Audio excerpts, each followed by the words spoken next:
नमस्कार दोस्तों, मैं हूं आपका दोस्त और होस्ट और आप सुन रहे हैं आरएस पॉडकास्ट। अनग एकेडमी की इस विशेष प्रस्तुति में आपका हार्दिक स्वागत है, जहां हम मिलकर आरएस परीक्षा की राह को आसान बनाते हैं। दोस्तों, आज हम एक ऐसे विषय की गहराई में उतरेंगे जो न सिर्फ हमारे समाज की सुरक्षा का कवच है, बल्कि एक कुशल प्रशासक बनने की आपकी यात्रा का एक महत्वपूर्ण पड़ाव भी है। जी हाँ, आज हम बात करेंगे आपदा प्रबंधन पर, समझेंगे भारत की तैयारियों को और ख़ास तौर पर जानेंगे हमारे अपने राजस्थान की रणनीतियों को। तो क्या आप तैयार हैं एक ज्ञानवर्धक सफ़र के लिए? एक ऐसा सफ़र जो आपको न केवल परीक्षा में 21 साबित करेगा, बल्कि आपको एक जिम्मेदार और जागरूक नागरिक भी बनाएगा। और हाँ, इस सफ़र में अगर आप हमारे स्थायी हमसफ़र बनना चाहते हैं तो अनग एकेडमी के यूट्यूब चैनल को सब्सक्राइब करना न भूलें, क्योंकि ज्ञान का प्रवाह यहाँ निरंतर बहता रहता है। तो सबसे पहले आइए इस शब्द आपदा को ही समझते हैं। आखिर ये है क्या? सरल शब्दों में कहें तो आपदा कोई भी ऐसी भयावह घटना है, चाहे वो प्रकृति की देन हो या इंसान की भूल, जो हमारे जीवन, हमारी संपत्ति और हमारे पर्यावरण पर कहर बरपाती है। इतना कि प्रभावित समुदाय के लिए अकेले उससे उबर पाना मुश्किल हो जाता है। ये बाढ़ की विनाश लीला हो सकती है, सूखे की खामोश मार, भूकंप का प्रलयकारी झटका या फिर किसी औद्योगिक संयंत्र से रिश्ता जहर। जानते हैं, पहले हमारा ध्यान आपदा आने के बाद राहत पहुंचाने पर ज़्यादा होता था, लेकिन वक्त बदला, सोच बदली। अब हम एक समग्र दृष्टिकोण अपनाते हैं, यानी आपदा को आने से रोकने की कोशिश, अगर आए तो उसके असर को कम करने के उपाय, पहले से तैयार रहना, आपदा के समय फुर्ती से मदद पहुंचाना और फिर प्रभावित लोगों को दोबारा अपने पैरों पर खड़ा करना। ये पूरा एक चक्र है, आपदा प्रबंधन चक्र। और एक भावी प्रशासक के तौर पर इस चक्र की समझ आपके लिए बेहद ज़रूरी है। अब सवाल उठता है कि हमारे देश में इस महत्वपूर्ण विषय के लिए संवैधानिक और कानूनी आधार क्या है। देखिए, हमारे संविधान की किसी भी सूची में आपदा प्रबंधन शब्द सीधे तौर पर तो नहीं लिखा है, लेकिन 7वीं अनुसूची में कई ऐसे विषय हैं, जैसे राज्य सूची में लोक व्यवस्था, लोक स्वास्थ्य, विकलांगों को राहत, जो आपदा प्रबंधन से गहरे जुड़े हैं। केंद्र सरकार भी अनुच्छेद 248 के तहत अपनी अवशिष्ट शक्तियों का प्रयोग कर और विभिन्न विषयों के समन्वय से राष्ट्रीय स्तर पर महत्वपूर्ण कदम उठा सकती है। और इसी दिशा में सबसे बड़ा कदम था आपदा प्रबंधन अधिनियम 2005 का पारित होना। ये कानून आपदा प्रबंधन की दिशा में एक क्रांति लेकर आया। इसने पूरे देश में आपदा प्रबंधन के लिए एक व्यवस्थित ढांचा खड़ा किया, जिम्मेदारियां तय की, केंद्र से लेकर जिले तक। इस अधिनियम की धुरी है कुछ खास बातें, जिनमें माननीय प्रधानमंत्री जी की अध्यक्षता में राष्ट्रीय आपदा प्रबंधन प्राधिकरण, राज्यों में माननीय मुख्यमंत्री जी की अध्यक्षता में राज्य आपदा प्रबंधन प्राधिकरण और जिला स्तर पर जिला कलेक्टर साहब की अगुवाई में जिला आपदा प्रबंधन प्राधिकरण। यही नहीं, राष्ट्रीय, राज्य और जिला स्तर पर विस्तृत आपदा प्रबंधन योजनाएं बनाने का प्रावधान भी इस कानून में है। और जब आपदा आती है तो फौरन मदद के लिए राष्ट्रीय आपदा मोचन बल और राज्यों में राज्य आपदा मोचन बल की तैनाती भी इस अधिनियम की ही देन है। आर्थिक मदद के लिए राष्ट्रीय और राज्य स्तर पर आपदा प्रतिक्रिया कोष भी बनाए गए हैं। तो आप समझ सकते हैं कि यह अधिनियम कितना व्यापक और दूरदर्शी है। यह आपदा प्रबंधन को सिर्फ एक तात्कालिक प्रतिक्रिया नहीं, बल्कि विकास की प्रक्रिया का एक अहम हिस्सा मानता है। चलिए अब भारत में इस संस्थागत तंत्र की परतों को थोड़ा और खोलते हैं ताकि तस्वीर और साफ हो। शीर्ष पर है एनडीएमए।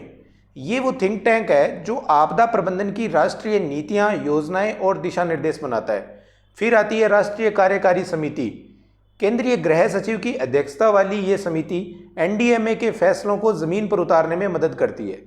ज्ञान और कौशल का केंद्र है राष्ट्रीय आपदा प्रबंधन संस्थान। यहाँ ट्रेनिंग, रिसर्च और क्षमता विकास का महत्वपूर्ण काम होता है। और मैदान में सबसे आगे एनडीआरएफ।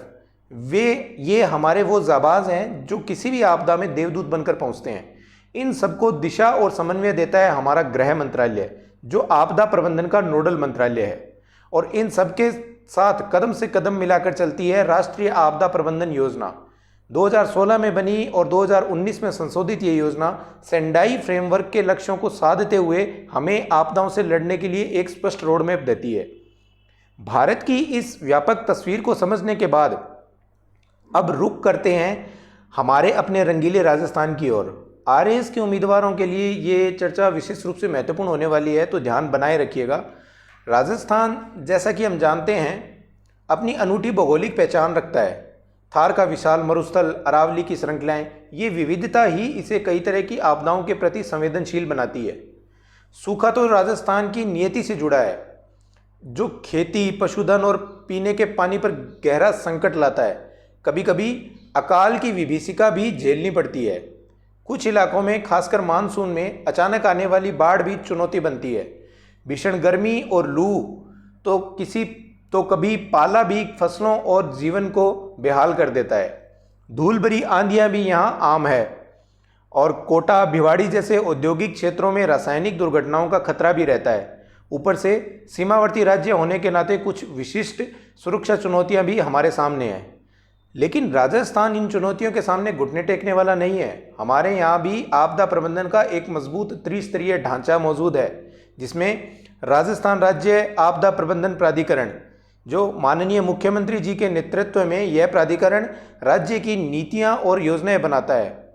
तत्पश्चात राज्य कार्यकारी समिति, मुख्य सचिव जी की अध्यक्षता में यह समिति RSDMA यानी राजस्थान राज्य आपदा प्रबंधन प्राधिकरण के निर्णयों को अमल में लाती है। फिर आता है आपदा प्रबंधन सहायता एवं नागरिक सुरक्षा विभाग। यह विभाग राज्य में आपदा प्रबंधन की कमान संभालता है।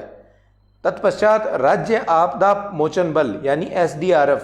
राजस्थान का अपना SDRF भी NDRF की तरह ही हर आपदा में मुस्तैदी से काम करता है, और हर जिले में जिला स्तर पर जिला आपदा प्रबंधन प्राधिकरण जिला कलेक्टर के नेतृत्व में सक्रिय है। इन संस्थाओं के अलावा राजस्थान की अपनी राज्य आपदा प्रबंधन नीति और आपदा प्रबंधन नियम 2009 भी हैं।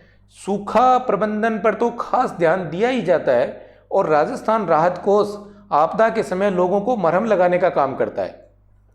समय के साथ आपदा प्रबंधन के तौर तरीकों में भी निरंतर नवीनतम विकास और योजनाएं जुड़ रही हैं। आइए कुछ प्रमुख बदलावों पर नज़र डालते हैं। राष्ट्रीय स्तर पर देखें तो टेक्नोलॉजी का बेहतर इस्तेमाल हो रहा है।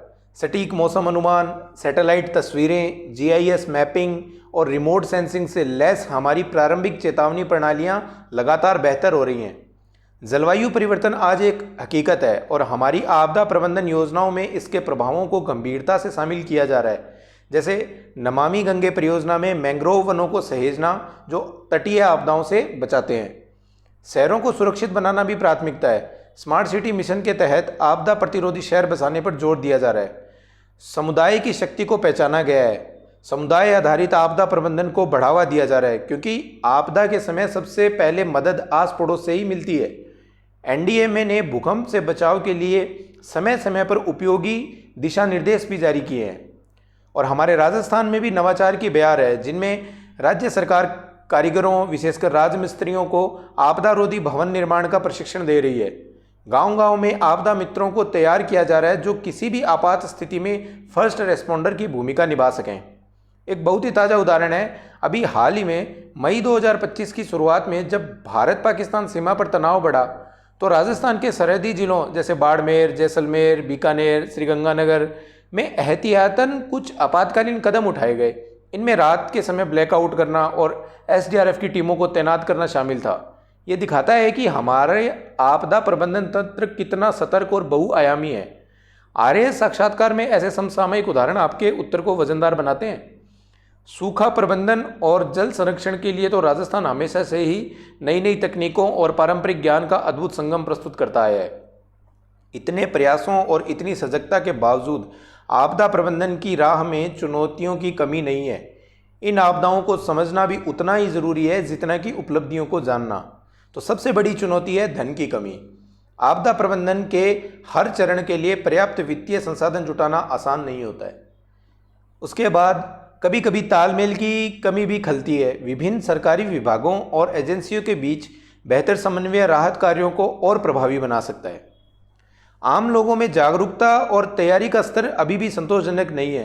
हम अक्सर आपदा को तभी याद करते हैं जब वो दरवाजे पर दस्तक दे चुकी होती है। आपदारोधी बुनियादी ढांचे का अभाव भी एक बड़ी समस्या है। सड़कें, पुल, अस्पताल अगर आपदा में ही ढह जाएं तो स्थिति और बिगड़ जाती है।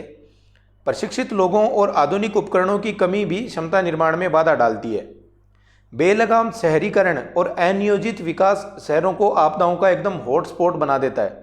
और जलवायु परिवर्तन तो जैसे आग में घी का काम कर रहा है, जिससे चरम मौसमी घटनाओं की संख्या और तीव्रता दोनों बढ़ रही हैं। राजस्थान की अपनी कुछ खास चुनौतियां भी हैं, जिनमें विशाल रेगिस्तानी भूभाग और कठिन भौगोलिक परिस्थितियां बचाव और राहत कार्यों को जटिल बनाती हैं। पानी की कमी सूखे की समस्या को और विकराल रूप दे देती है। सीमावर्ती क्षेत्रों की अपनी विशिष्ट सुरक्षा और प्रबंधन संबंधी आवश्यकताएं होती हैं। घनी आबादी वाले शहरी क्षेत्रों में महत्वपूर्ण ऐतिहासिक स्थलों का आपदा के समय प्रबंधन करना भी एक बड़ी जिम्मेदारी है। चुनौतियां हैं तो समाधान भी होंगे। एक सकारात्मक और समाधानोन्मुखी दृष्टिकोण ही एक प्रशासक की पहचान है। तो आइए अब कुछ सुझावों पर विचार करते हैं जो आपदा प्रबंधन को और सशक्त बना सकते हैं। इनमें पहला सुझाव है, हमारी प्रारंभिक चेतावनी प्रणालियों को और भी अचूक और जनसुलभ बनाना होगा। हर व्यक्ति तक समय पर सही सूचना पहुंचे, यह लक्ष्य होना चाहिए। दूसरा सुझाव है, आपदा प्रतिरोधी बुनियादी ढांचे में निवेश को प्राथमिकता देनी होगी। यह महंगा सौदा लग सकता है, लेकिन यह भविष्य की सुरक्षा में किया गया निवेश है। तीसरा, स्थानीय निकायों, पंचायतों और समुदायों को और सशक्त बनाना होगा। आपदा मित्र जैसी योजनाओं का दायरा बढ़ाना होगा, क्योंकि स्थानीय लोग ही असली फर्स्ट रिस्पॉन्डर होते हैं। चौथा, टेक्नोलॉजी का भरपूर इस्तेमाल करना होगा। Drone, artificial intelligence, big data analysis आपदा प्रबंधन में क्रांति ला सकते हैं। अगला है, आपदा जोखिम न्यूनीकरण को हर विकास योजना का अभिन्न अंग बनाना होगा। कोई भी नई सड़क, कोई भी नया स्कूल, कोई भी नई फैक्ट्री बने तो उसमें आपदा सुरक्षा के मानकों का ध्यान रखना ही होगा। नेक्स्ट है, आपदा प्रबंधन योजनाओं को सिर्फ कागजों तक सीमित न रखकर उनका नियमित अभ्यास यानी मॉक ड्रिल करना होगा। अगला है, जन जागरूकता अभियानों को रोचक और प्रभावी बनाना होगा। स्कूलों और कॉलेजों के पाठ्यक्रम में आपदा प्रबंधन को शामिल करना एक अच्छी शुरुआत हो सकती है। विभिन्न सरकारी और गैर सरकारी संस्थाओं के बीच तालमेल को और मजबूत करना होगा। और ख़ास तौर पर राजस्थान के लिए कुछ सुझाव यदि मैं बताऊं तो उनमें सूखा रोधन यानी ड्रॉट प्रूफिंग और जल संरक्षण की तकनीकों को युद्ध स्तर पर अपनाना होगा। पारंपरिक जल स्रोतों जैसे तालाब, बावड़ियों, नाड़ियों को पुनर्जीवित करना होगा। पशुधन की सुरक्षा के लिए विशेष योजनाएं बनानी होंगी। सीमावर्ती क्षेत्रों के लिए विशेष आपदा प्रबंधन योजनाएं और संसाधन सुनिश्चित करने होंगे। ये कुछ विचार हैं और मुझे यकीन है कि आप जैसे प्रबुद्ध श्रोता और भी बेहतर सुझाव सोच सकते हैं, जो आप हमें कमेंट सेक्शन में बताएंगे तो अन्य श्रोताओं को भी उन सुझावों के बारे में ज्ञान प्राप्त होगा। दोस्तों, अब उस सवाल पर आते हैं जो आप में से कई आरएएस उम्मीदवारों के मन में होगा कि यह पूरा विषय आरएएस साक्षात्कार के लिए इतना महत्वपूर्ण क्यों है। देखिए, एक प्रशासक के तौर पर आपकी सबसे बड़ी जिम्मेदारियों में से एक है अपने क्षेत्र के नागरिकों की सुरक्षा सुनिश्चित करना। आपदा के समय आप ही वो दूरी होते हैं जिसके इर्द गिर्द पूरी राहत और बचाव की मशीनरी घूमती है। साक्षात्कार पैनल आपसे जानना चाहेगा कि क्या आपको आपदा प्रबंधन अधिनियम, एनडीएमए, राजस्थान के एसडीएमए की संरचना और उनके कामकाज की गहरी समझ है। क्या आप राजस्थान की भौगोलिक और आपदा संबंधी संवेदनशीलता से वाकिफ़ हैं। क्या आप जानते हैं कि राज्य और जिला स्तर पर आपदा से निपटने की क्या तैयारियां हैं। क्या आप मौजूदा चुनौतियों का सिर्फ जिक्र करते हैं या उनके व्यवहारिक समाधान भी सुझा सकते हैं। और सबसे महत्वपूर्ण, क्या आप आपदा प्रबंधन को सुशासन और सतत विकास के व्यापक परिप्रेक्ष्य में देख पाते हैं। आपकी बातों में संवेदनशीलता, नेतृत्व क्षमता और त्वरित निर्णय लेने की काबिलियत झलकनी चाहिए। इसलिए इस विषय पर अपनी पकड़ मजबूत रखिए। यह न सिर्फ आपको अंक दिलाएगा बल्कि एक बेहतर अधिकारी बनने में भी आपकी मदद करेगा। तो दोस्तों, यह थी आपदा प्रबंधन पर हमारी आज की विस्तृत चर्चा। हमने भारत और राजस्थान के संदर्भ में इसके हर महत्वपूर्ण पहलू को छूने की कोशिश की। संवैधानिक प्रावधानों से लेकर संस्थागत ढांचों तक, नवीनतम विकासों से लेकर चुनौतियों और समाधानों तक। एक बात हमेशा याद रखिएगा, आपदाएं दस्तक देकर नहीं आती, लेकिन हमारी तैयारी, हमारी जागरूकता और हमारा सामूहिक प्रयास निश्चित रूप से उनके कहर को कम कर सकता है, अनगिनत जिंदगियों को बचा सकता है। हमें उम्मीद है कि आरएस पॉडकास्ट का यह एपिसोड आपके ज्ञान कोश में वृद्धि करने में सहायक हुआ होगा। आपके मन में कोई भी सवाल हो, कोई भी सुझाव हो तो कमेंट बॉक्स में लिखकर हमें ज़रूर बताइएगा। हमें आपके फीडबैक का इंतज़ार रहेगा। और हाँ, अगर आप आरएस परीक्षा की तैयारी को एक नई दिशा देना चाहते हैं, ऐसे ही महत्वपूर्ण विषयों पर और गहराई से समझना चाहते हैं, तो अनग अकेडमी के यूट्यूब चैनल को सब्सक्राइब करना बिल्कुल न भूलें और हमारे आरएस पॉडकास्ट को भी अपनी दिनचर्या का हिस्सा बना लीजिए, क्योंकि यहाँ ज्ञान का प्रवाह अनवरत जारी रहता है। आपकी सफलता में ही हमारी सार्थकता है। अगले एपिसोड में फिर होगी मुलाकात एक नए उतने ही महत्वपूर्ण विषय के साथ। तब तक के लिए पढ़ते रहिए, आगे बढ़ते रहिए और अपना ख्याल रखिए। धन्यवाद। जय हिंद, जय भारत।